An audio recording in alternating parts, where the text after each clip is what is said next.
자, 우리 옆에 분들 서로 축복하면서 사랑합니다 고백하는 시간 갖도록 하겠습니다. 사랑합니다, 축복합니다. 하나님 말씀은 요한일서 1장입니다. 요한일서 1장 1절부터 읽도록 하겠습니다. 1절부터 7절까지 말씀입니다. 요한일서 1장 1절부터 7절까지. 요한일서 1장 1절부터 7절까지 같이 읽도록 하겠습니다.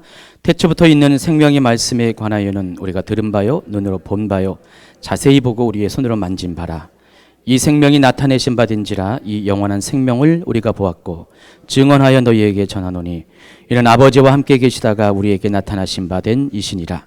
우리가 보고 들은 바를 너희에게도 전함은 너희로 우리와 사귐 있게 하려 함이니 우리의 사귐은 아버지와 그의 아들 예수 그리스도와 더불어 누림이라. 우리가 이것을 쓰면 우리의 기쁨이 충만하게 하려 함이라.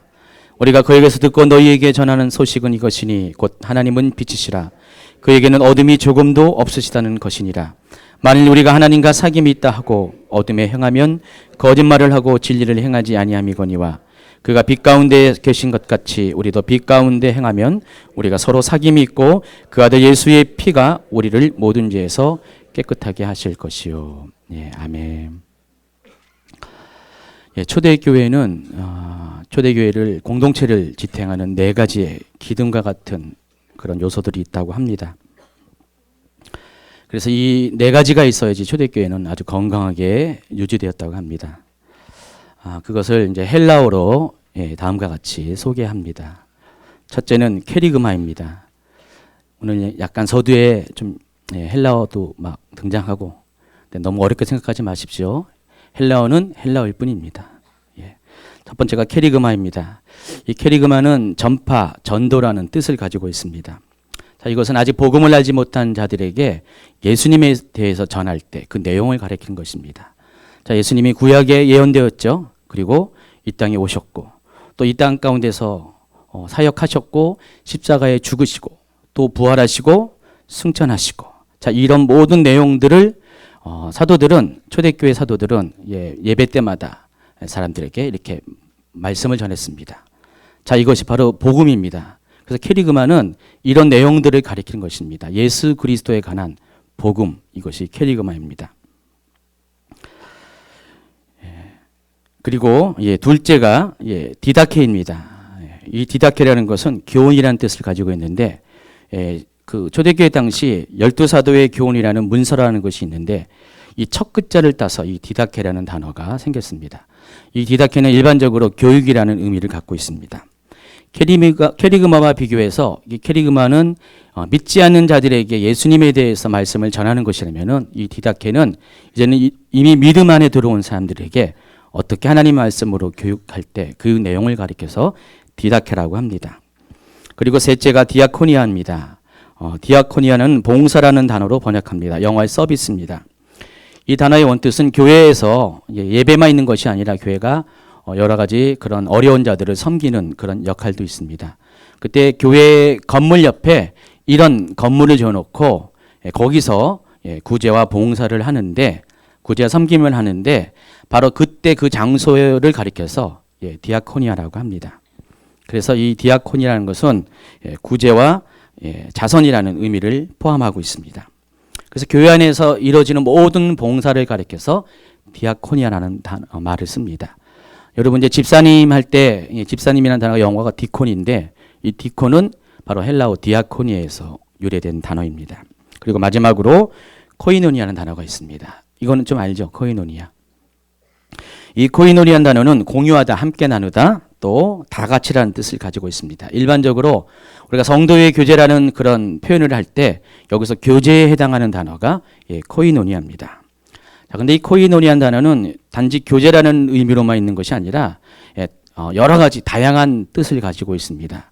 앞에 말한 캐리그마나 디다케나 디아코니아 같은 경우는 뜻이 어느 정도 한정되어 있는데 이 코이노니아라는 단어는 매우 다양한 뜻을 가지고 있습니다. 가장 많이 사용하는 것이 교통이라는 뜻입니다. 이 교통이라는 것은 이제 영어로 커뮤니케이션을 말합니다. 커뮤니케이션이라는 것은 서로가 서로 통하는 것을 말합니다. 생각이 통하고 뜻이 통하고 마음이 통하는 것, 교통하다라는 뜻을 교통하다라고 말을 합니다. 이 코이노니아는 이 단어 안에는 이와 같이 성도 간에 서로 마음이 통하고 뜻이 통하는 것을 말하는 것입니다. 또 함께 나누다라는 뜻이 있습니다. 쉐어링을 말하죠. 지난번에 우리가 이제 추수감사절 때 플로잉 행사를 했습니다. 그래서 우리가 추수감사절 헌금을 하나님께 드렸습니다. 근데 이 드려지는 헌금을 서로가 서로를 나누는 데 사용했습니다. 바로 그 현장에서 서로 먼저 앞에 갖다 놓고 나눌 때 서로가 이제 사랑을 나누고 또 그 가운데서 많은 감동이 있었습니다. 바로 이것이 이제 코이노니아입니다. 그래서 우리가 이번에 선교를 할 때도 많은 분들이 재정적으로 어려웠지만은 다 100% 채워서 갔습니다. 다 여러분의 코이노니아가 있었기 때문에, 섬김이 있었기 때문에, 나눔이 있었기 때문에 그것이 가능했습니다. 또 코이노니아는 단어는 펠로우십이라는 뜻이 있습니다. 우리가 일반적으로 말하는 교제라는 뜻이고요. 또 프렌드십이라는 단어가 있습니다. 우정이라는 뜻이고요. 또 참여라는 뜻이 있습니다. 우리가 교회에 하는 모든 행사에 참여하는 것도 코이노니아를 이루는 것입니다. 그리고 성찬을 우리가 참여할 때, 성찬에 임할 때도 그거 역시 코이노니아라는 단어를 사용합니다. 그리고 하나님과의 관계 속에서도 하나님과 교제하는 것도 코이노니아라는 단어를 사용합니다. 이외에도 이 코이노니아라는 단어는요, 뭐 이렇게 동업을 말할 때도 코이노니아라는 단어를 쓰고 결혼을 말할 때도 코이노니아라는 단어를 씁니다. 그리고 우리가 보통 어떤 뜻이 통하는 사람들끼리 함께 어떤 결속을 맺죠.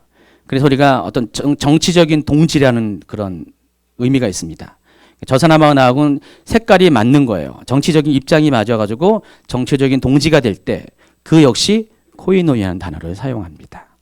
코이노니아라는 단어는 이와 같이 매우 다양한 뜻을 가지고 있습니다. 어쨌든 초대교회는요, 방금 말씀드린 이 캐리그마와 디다케 그리고 디아코니아, 이 코이노니아는 네 가지의 요소가 갖춰져 있습니다. 그래서 어떤 분들은 이 네 가지를 가리켜서 수레바퀴에 비유합니다.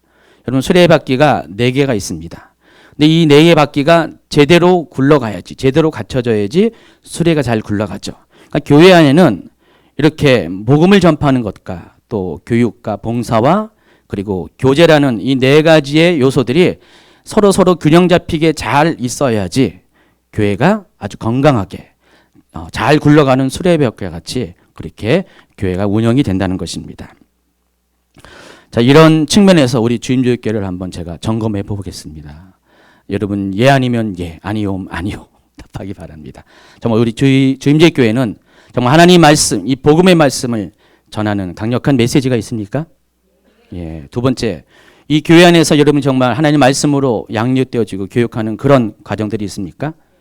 그리고 또 우리 교회 안에 정말 서로가 서로를 도와주고 서로 섬기는 그 봉사의 그런 모임들이 있습니까? 그리고 마지막으로 정말 성도들 간에 따뜻하게 서로를 돌보는 그런 펠로우십, 교제가 있습니까? 예, 점점 맞춰지는데 정말 그렇습니까? 예, 한 줄 알고 통과하겠습니다. 자, 근데 이 네 가지 요소는 공동체에만 적용되는 부분이 아니라 여러분 각 개인에게도 이것들이 적용되는 부분이 있습니다. 여러분의 삶 가운데도 이 네 가지가 있어야지 여러분은 건강한 신앙생활을 하고 있다는 것입니다. 정말 여러분의 믿음 안에, 신앙생활에, 삶 안에 정말 강력한 복음에 대한 메시지를 갖고 있습니까? 정말 십자가의 은혜가 있습니까? 여러분 안에는 캐리그마가 있는 것입니다. 여러분 정말 여러분 중에 많은 분들이 지금 이미 많은 이제 양육을 받고 있는데 여러분 자신을 봐서 정말 하나님 앞에 하나님 말씀으로 훈련받는 과정들을 여러분 통과하고 있습니까?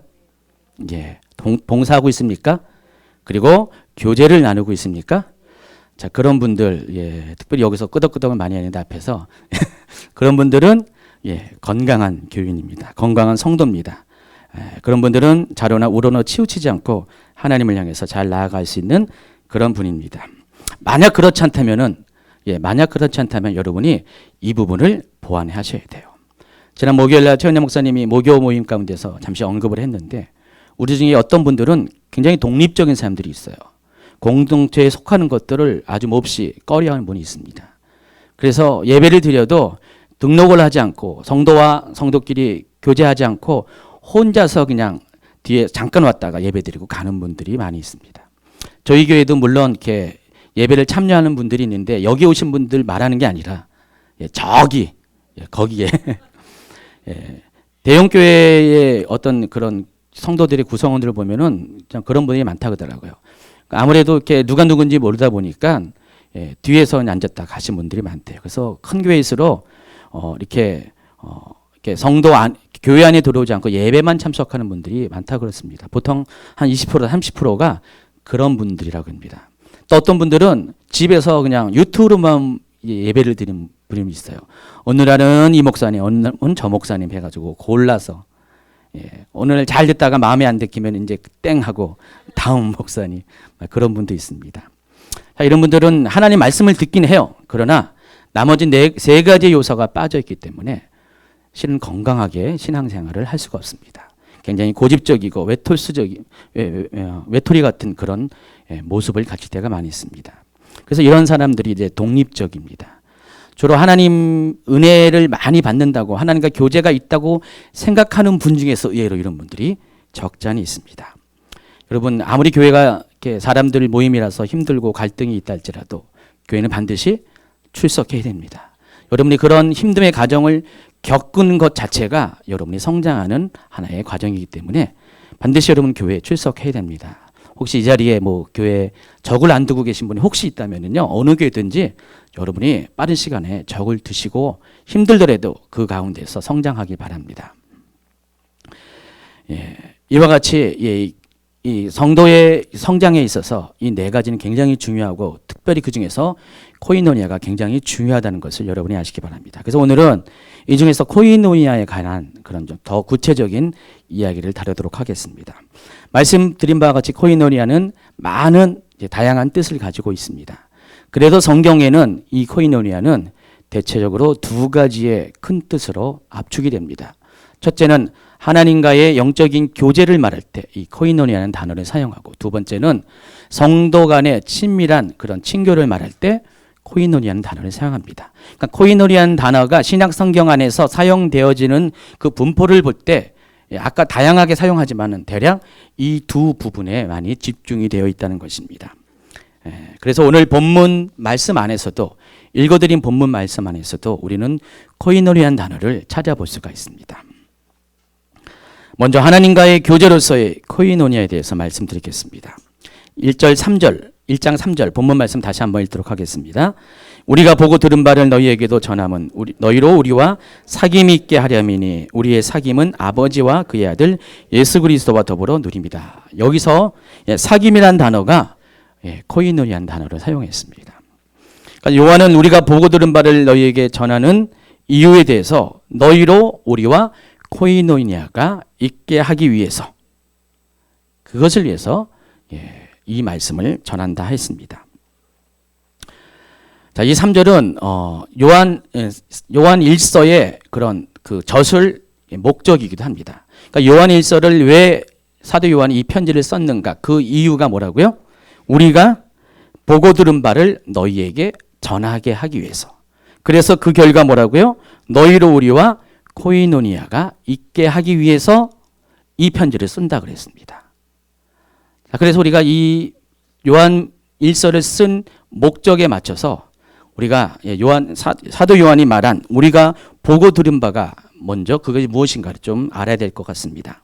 여기 보면은 우리가 보고 들은 바를 1절과 2절에서 그것이 아주 분명하게 정확하게 설명하고 있습니다. 그러니까 사도 요한이 보고 들은 바가 뭔가 한번 읽어볼까요? 태초부터 있는 생명의 말씀, 바로 이것을 사도 요한이 보고 들었다는 것입니다. 이것에 대하여 우리가 들은 바요, 눈으로 본 바요, 자세히 보고 우리의 손으로 만진 바라 그랬습니다. 이 생명이 나타나신 바 된지라 이 영원한 생명을 우리가 보았고 증언하여 너희에게 전한다 그랬습니다. 자, 이게 뭡니까? 이 영원한 말씀, 생명이 뭘 말한 것입니까?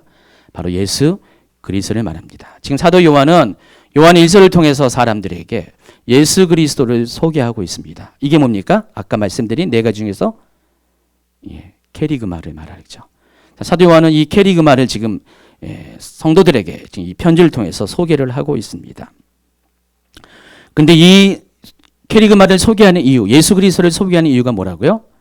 바로 코이노니아를 위해서. 코이노니아를 목적으로 이 예수 그리스도에 대한 이야기를 전하고 있다는 것입니다. 근데 정작 우리가 중요한 것, 이 문장 가운데 더 중요한 것이 뒷부분에 나와 있습니다. 바로 코이노니아의 내용입니다.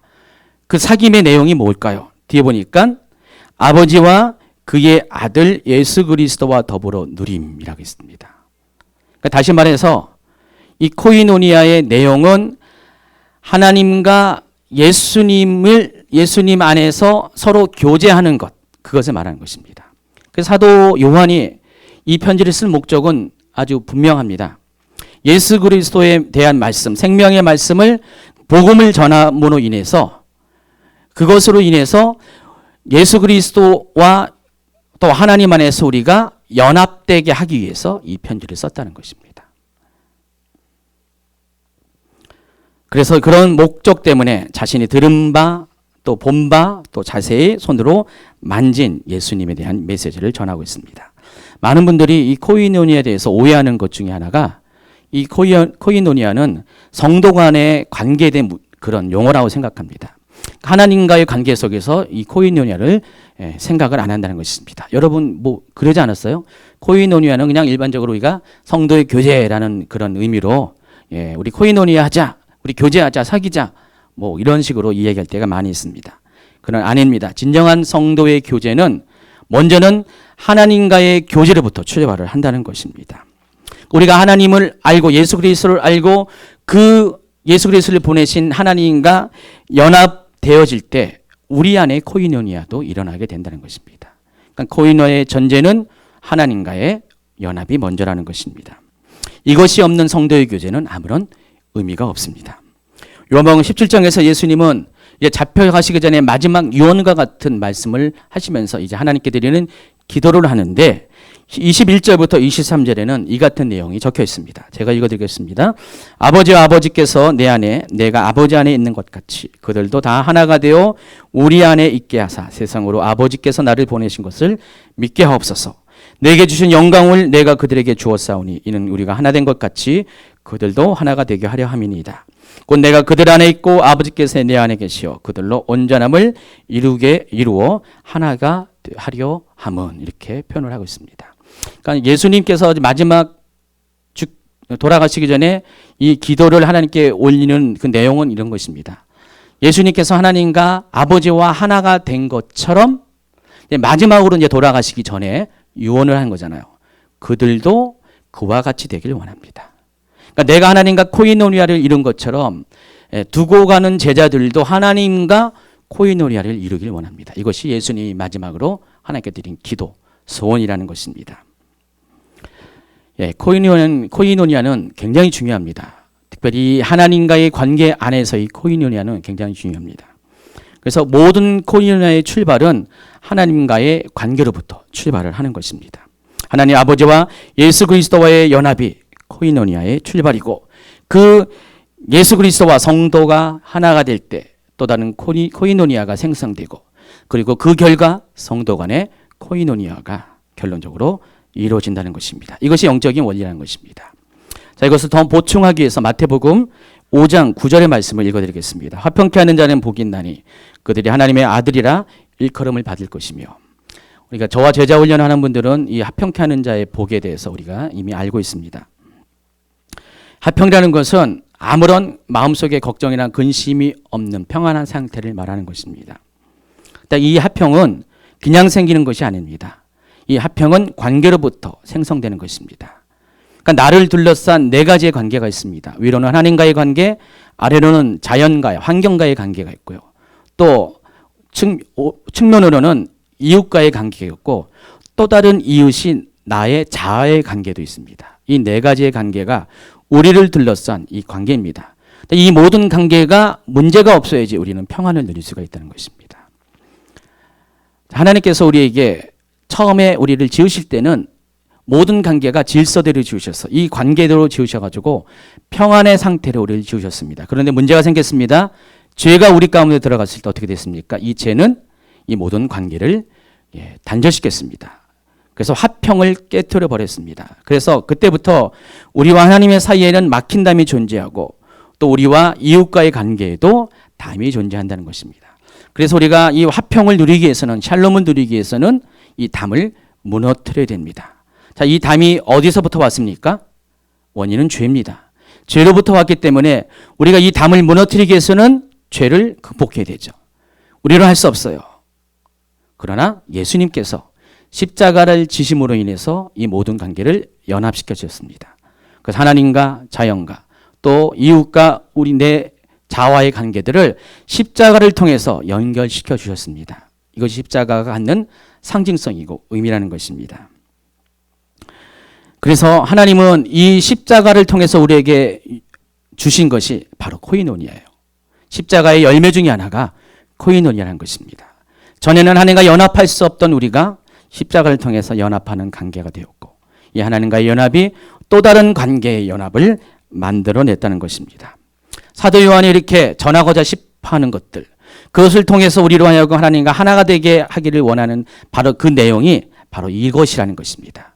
사도 바울은 이것을 귀로 들었고 눈으로 봤고 자세히 손으로 만졌다는 것입니다. 그 복음의 증인이 되기 때문에 이 케리그마를 전함으로 인해서 진정한 하나님과의 연합을 원했던 것입니다.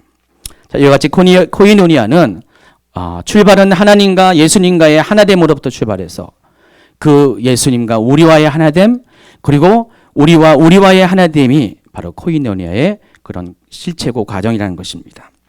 이제 4절 이하의 말씀을 읽어보도록 하겠습니다. 같이 들어갑니다. 우리가 이것을 쓰면 우리의 기쁨이 충만하게 하려 합니다. 우리가 그에게서 듣고 너희에게 전하는 소식은 이것이니 곧 하나님은 빛이시라. 그에게는 어둠이 조금도 없으시다는 것이니라.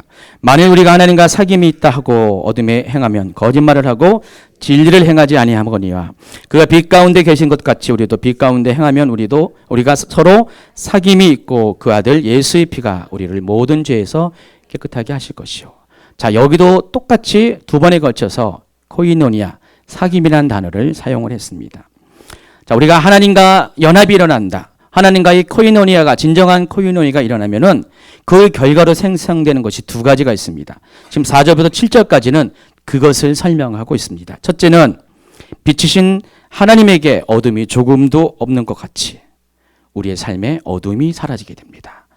하나님이 진리이신 것처럼 우리도 진리 가운데 거하게 됩니다. 이것이 하나님과 코이노니아가 사귐이 일어나는 사람들의 첫 번째 결과입니다. 많은 사람들이 죄의 문제를 가지고 고민하고 힘들어하고 있습니다. 어떻게 하면 죄를 극복할까? 어떻게 하면 죄에서 승리할 수 있을까? 많이 나름대로 애쓰고 노력합니다. 그러나 하나님의 말씀을 통해서 우리가 말씀대로 살면은 죄를 이길 수 있다는 분명한 메시지를 알고 있습니다. 그러나 그게 마음대로 됩니까? 쉽지가 않습니다. 죄를 이기려고 애쓰면 애쓸수록 오히려 죄책감이 더 따를 때가 많이 있습니다. 그래서 우리가 하나님 죄를 이길 수 있는 방법은 우리가 아는 방식대로 이론적으로는 그렇지만 실제적인 삶 가운데서는 죄를 이길 수 있는 길이 쉽지가 않다는 것입니다. 물론 예수님께서 우리에게 우리의 오리지널 신, 원죄는 해결해 주셨어요. 그러나 문제는 그 다음부터 생겨나는 자범죄의 문제예요. 이 자범죄의 문제가 워낙에 우리의 심령을 괴롭힙니다. 우리가 전에는 몰랐을 때는 우리가 이 문제 갖고 씨름하지 필요가 없습니다. 그러나 하나님 말씀을 점점 깊이 알아갈수록, 하나님 말씀이 점점 거룩을 행하라는 것들을 점점 깨달아갈수록 우리 속에는 계속해서 우리 안에 있는 하나님 말씀과 또 우리 안에 있는 또 다른 그런 것이 우리를 괴롭히게 합니다. 그래서 로마서 7장 24절에서 사도 바울은 이렇게 표현합니다. 오라 나는 공고한 자로다. 이 사망의 몸에서 누가 나를 건져내라. 여기서 이 사망의 몸은 바로 죄를 가리키는 것입니다. 사도 바울조차도 이 죄의 문제로, 그가 거룩함을 입은 이후에 이 죄의 문제로 고민을 많이 했다는 것입니다. 그렇다고 해서 사도 바울이 그 죄를 극복했습니까? 자신의 노력으로, 자신의 아는 말씀으로? 그렇지 않습니다. 죄는 우리의 노력으로 극복되는 것이 아닙니다. 우리의 애씀으로, 율법으로 죄를 이기는 것이 아니라 죄는 어떻게 이깁니까? 바로 하나님과의 코이노니아가 그것을 가능케 한다는 것입니다. 방금 읽어드린 말씀 그대로 우리가 하나님과 연합되면은 우리는 하나님의 거짓이 없고 진리에 행하는 것처럼 우리도 거짓이 없고 진리에 행하게 됩니다. 하나님의 연합은, 하나님과의 연합 코이노니아는 죄를 극복할 수 있는 가장 확실하고 분명한 방법이라는 것입니다. 만일 여러분이 오늘 이후로, 지금 이 시간 이후로 정말로 하나님과 연합하는 삶을 한번 선택해 보시기 바랍니다. 하나님과 연합은 여러 가지 것으로 설명할 수 있지만은 가장 간단하게 여러분이 하나님을 24시간을 주목하시는 것이에요. 하나님을 생각하는 것입니다. 그래서 날마다 하나님을 보기를 사모하고 하나님을 앙망해 보는 삶을 사시기 바랍니다. 저희 집 강아지가 있는데 이 강아지가 맨날 이렇게 산만하잖아요. 근데 어느 한때 아주 집중력이 강할 때가 있습니다. 먹이를 줄 때, 먹는 것을 볼 때, 그 모습을 보면은 뭐라도 다 할 것 같아요. 그 먹는 것에 집중하는 것을 보면은요, 아무리 옆에서 건드려도요, 반응하지 않습니다. 오직 먹이에 눈이 다 가 있습니다. 몸과 마음이 다 가 있습니다. 개들도 그리 하는데 하물며 우리가 하나님 앞에 그렇게 못할 수는 자주 그렇습니다. 새겨서 들으시기 바라고요. 제가 배가 고프면은 우리가 하나님 앞에 그렇게 한번 나가 보세요. 하나님을 정말 집중해 보세요. 그냥 오매불망 오직 24시간 하나님만 바라는 삶을 사시기 바랍니다. 여러분 다 겪었잖아요. 옛날에 연애할 때 그전에는요, 그냥 여러 가지 이렇게 부족한 모습들이 많이 있어요. 우리에게 뭐 실수도 많이 있고 안 좋은 습관도 있는데 연애하기만 하면은 바뀝니다. 사람이 바뀝니다. 사랑하는 사람을 위해서 치우지 않는 집도 청소하고요. 그 사람이 온다 하면은 모든 것을 최선으로 준비합니다. 왜냐하면 그 사랑이 그로 하여금 눈멀게 하고 모든 것들을 잠재우게 한다는 것입니다. 여러분이 많이 하나님과 연애한다면, 여러분이 하나님을 이렇게 사랑한다면, 여러분이 하나님을 그렇게 집중한다면 여러분 속에는 더 이상 세상에 속한 것들이 별로 관심이 없어진다는 것입니다. 전에는 그냥 딴 거 무료한 시간을 보내느라 많은 것을 했는데 연애를 하면은 그 상대방에 꽂혀가지고 딴 것들 다 내려놓고 그 사람 만나는 것만 사모하는 것처럼 하나님과의 관계도 동일하다는 것입니다. 정말 하나님과 여러분 연합해 보세요. 정말 하나님과의 코이노니아를 한번 가져오세요. 그럼 죄는 자연스럽게 우리 가운데 떠나게 된다는 것입니다.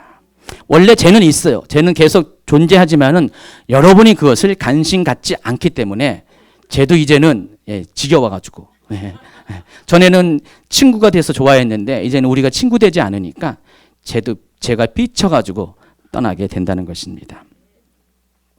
바로 하나님께서 우리가 하나님과 연합할 때 이 첫 번째 열매들을 우리에게 허락을 하십니다. 두 번째가 있습니다. 하나님과의 코이노니아가 이루어진 사람에게 나타나는 두 번째 결과는 그로 말미암아 또 다른 사귐, 바로 성도 간의 코이노니아가 생겨나게 된다는 것입니다. 아까 읽어드린 1장 7절, 그가 빛 가운데 계신 것 같이 우리도 빛 가운데 행하면 우리가 서로 사귐이 있고 그 아들 예수의 피가 우리를 모든 죄에서 깨끗하게 하실 것이요. 자, 여기서 우리는 누구를 가리키는 것입니까? 바로 이 글을 쓰는 사도 요한과 이 글을 접하는 성도들을 말하는 것입니다. 그러니까 이들 모두는 또 공통점이 있습니다. 어떤 사람입니까? 이미 앞에 4절과 5절과 6절을 통과한 사람들이에요. 다시 말해서 하나님과의 연합을 경험한 사람입니다. 하나님과의 코이노니아를 경험한 사람들입니다. 자, 그런 사람들에게는 어떤 것이 있다고요? 또 다른 사귐, 성도 간의 코이노니아가 발생을 한다는 것입니다. 아까 제가 코이노니아가 뭐라고 했습니까? 생각을 공유하는 것, 삶을 공유하는 것이 코이노니아는 단어라고 했습니다. 그래서 정치적으로 동지의 관계도 코이노니아라고 말했습니다. 성도 간에 어떻게 코이노니아가 가능한가? 그냥 우리가 아까처럼 이렇게 서로 교제하고 막 이런 것들을 뭐 해서 이렇게 친해집니까? 교제는 9시에 했네요. 11시 안 했죠? 헌금송만 불렀죠? 제가 9시에도 예배 드려가지고 9시에는 수가 좀 작아가지고 막 서로 교제 나누는데 서로가 뭐 사랑한다고 그냥 100번을 말한다고 해서 여러분 코이노니아가 이루어집니까? 여러분이 때때로 뭐 이렇게 어렵고 힘들 때마다 도와준다고 해서 코이노니아가 이루어집니까? 뭐 잠깐은 반짝은 그게 가능해요. 뭔가 좀 마음에 다가오고 찡하고 감사하고 뭐 가까워진 걸 느끼는데 진정한 연합은 언제 일어나는지 아십니까? 여러분의 생각이 같아질 때 그렇습니다. 여러분의 생각이 다르면은요, 그것은 언젠가는 깨지게 돼 있어요. 여러분이 정말로 코이노냐 연합을 원한다면은 생각이 같아져야 합니다. 부부간도 마찬가지더라고요. 저희 부부도 이제 20년 넘게 살았는데 언제부터 연합이 이루어졌나? 제가 보기에는 그래 오래되지 않았어요. 한 절반의 부부 생활을 한 다음부터 그런 것 같아요. 그 전에는 서로를 뭐 물론 사랑해서 결혼했지만은 다름이 많잖아요. 부딪히는 것도 많고 생각도 달랐습니다. 저는 최은혜 목사님이 저랑 생각이 다른지 예전에 미처 몰랐어요. 근데 결혼을 하고 나니까 제가 아는 그 여자가 아니었어요. 저와 다른 면이 많이 있었더라고요. 당연히 갈등이 생기더라고요. 힘듦이 오더라고요. 근데 어느 날부터 연합이 일어났습니다. 그 연합이 언제 일어났을까요? 바로 성령님을 공유할 때, 그때 연합이 일어났습니다. 그 전에 믿는 신앙이 다 달랐어요. 똑같이 예수님을 믿었는데 색깔이 달랐다는 것입니다. 색깔이 다르니까 갈등이 날 수밖에 없어요. 그리고 부부간에 여러분이 애를 많이 쓰잖아요. 서로 이 부부간에 연합을 위해서 뭐 선물도 챙겨주고 기념일도 기억하고 막 그냥 되도록이면 말도 그냥 사랑의 말 뭐 이렇게 많이 하고 이해하는 말 하지만은 그런 거 다 중요해요. 그러나 그보다 확실하고 분명하고 근본적인 연합은 생각이 같아져야 됩니다. 생각이 같아지면은 진정한 연합이 일어나는 것입니다. 어떤 생각으로요? 바로 예수 그리스도에 대한 생각, 하나님에 대한 생각, 성령님에 대한 생각을 한번 공유해 보십시오.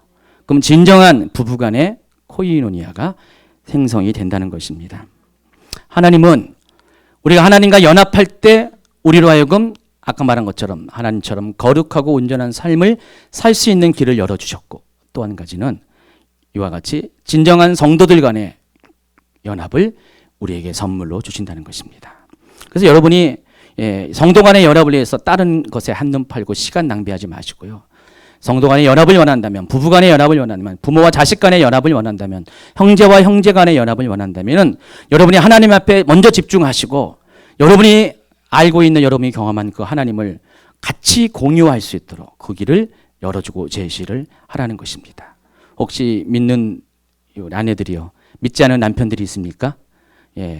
맨날 딴 거 잘해도 소용없습니다. 그때뿐입니다. 정말 그 사람에게, 그 남편에게 내가 알고 있는 하나님을 정말로 제대로 전하기 바랍니다. 근데 그 모든 것을 위해서는요, 무엇이 전제해야 되냐? 내가 먼저 하나님과 연합이 있어야 된다는 것입니다. 그래서 어떤 분이 저에게 그랬어요. 어제 그랬습니다. 제자훈련을 하는 모임에서 어느 집사님이 그분이 한 5, 6년 교회 나오신 것 같아요. 저희 교회 성도는 아니신데 그분이 처음에 교회 나올 때는요, 이 교회는요 아주 거룩한 사람들만, 의로운 사람만 있다고 생각했대요. 그래서 교회 나오면서 다 천사만 있는 줄 알았는데 막상 교회 나오니까 천사보다 마귀가 더 많대요. 마귀라고 표현 안 했어요. 악한 사람이 더 많대요. 얼마나 쪼잔하고 삐지면은 안 풀고 겉으로는 거룩한 척하지만은 뒤에서는 거룩하지 않은 행동을 하는 사람들이 많아가지고 많이 실망들을 했대요. 혹시 이제 교회 1년도 채 안 된 분 여기 계시는데 그런 거 느끼셨습니까? 교회는 그런 곳이에요. 교회는 의인이 오는 것이 아닙니다. 교회는 죄인이 오는 것입니다. 예수님이 이 땅에 왜 오셨어요? 의인을 부르는 것이 아니라 죄인을 부르러 오셨습니다. 그래서 죄인이 와서 의인이 되게 하는 것이 교회입니다. 근데 요즘 교회는요, 의인이 와서 오히려 죄인 되게 하는 교회도 있어요. 근데 건강한 교회는 어떤 교회라고요? 어떤 죄인이 와도 시간이 필요하지만은 결국은 의인이 되게 하는 것이 교회라는 것입니다. 건강한 교회라는 것입니다. 그러다 보니까 죄인들이 오다 보니까 막 신앙적으로 막 부딪혀요. 갈등이 일어나요. 인격과 인격이 부딪히니까 서로 처음에는 좋았다가도 그냥 갈라쓰고 그냥 교회에서 서로 이렇게 만나고 헤어지면은 그 만나고 헤어지는 거 끝나는 게 아니더라고요. 교회를 안 나와버려요. 하나님 때문에 교회 안 나오는 게 아니라 옆에 있는 사람 때문에 교회를 안 나와버려요. 그냥 다른 교회라도 가면 좋은데 아예 교회를 안 가는 분도 있고요. 교회에서 연애를 하잖아요. 옛날에는 연애를 말렸어요. 연애 잘못했다가 헤어지면 어떻게 됩니까? 하나님과도 이별이에요. 그런 게 많았었어요. 그래도 저희 교회는 하십시오. 연애하십시오. 열심히 연애하십시오. 예. 결혼을 하셔야지 제가 주례라도 서야 되잖아요. 제가 주례를 한 번도 안 섰어요. 예. 불쌍하지 않습니까? 예. 주례 서고 싶은데. 예. 예. 1호에게 특별한 혜택이 있습니다. 근데 밖에서 만나지 마시고요. 여기서 만나요. 그때 뭐 있어야죠.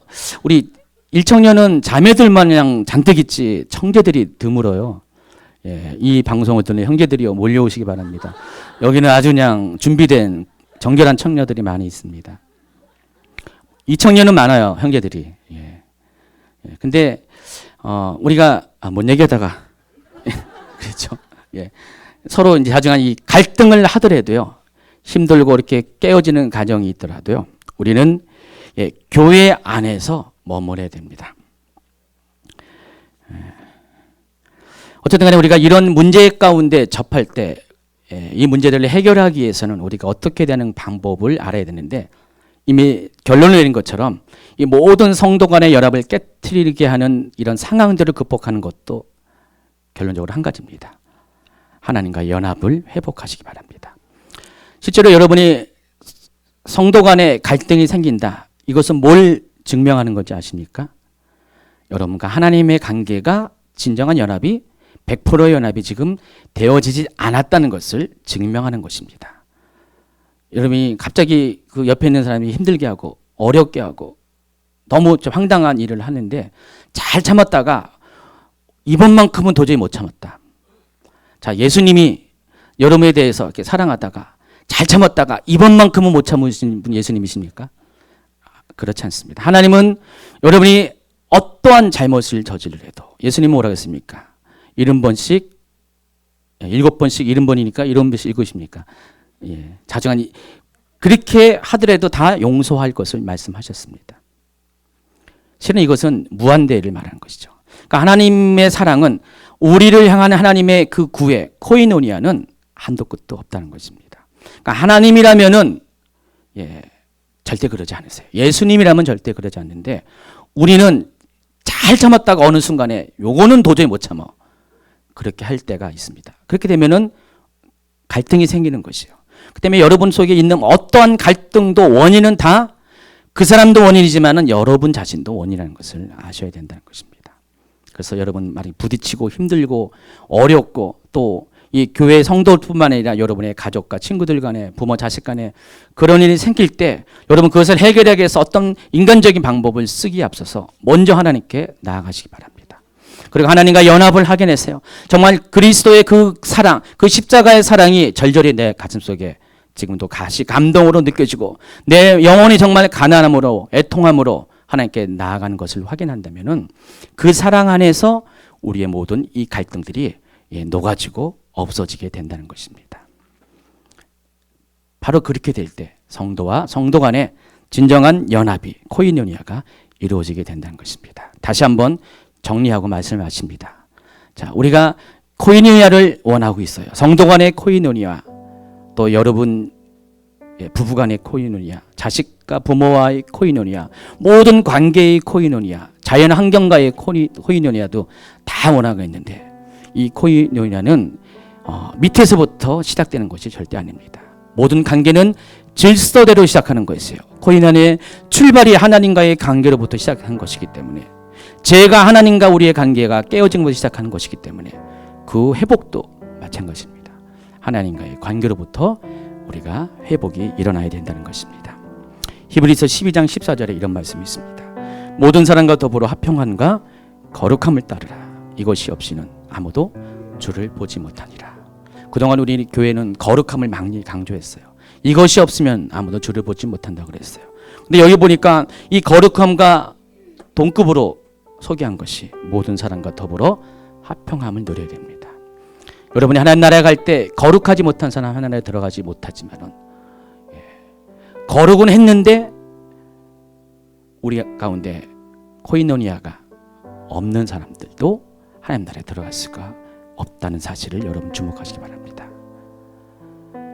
여러분 날마다 하나님 앞에 거룩해지기를 사모하고 날마다 하나님 안에서 깨끗한 삶을 그리스도의 신부로 가꿔지기를 원한다면은 먼저는 여러분의 삶에 하나님과의 관계에 있어서의 진정한 연합이 일어나는 것을 한번 하길 바라고, 이 연합은 무엇으로부터 시작한다고요? 우리가 전한 바로 그 말, 캐리그마, 예수 그리스도의 십자가로부터 시작하는 그 말씀으로, 그 하나님의 사랑으로부터 하나님과의 관계가 연합이 일어나길 바랍니다.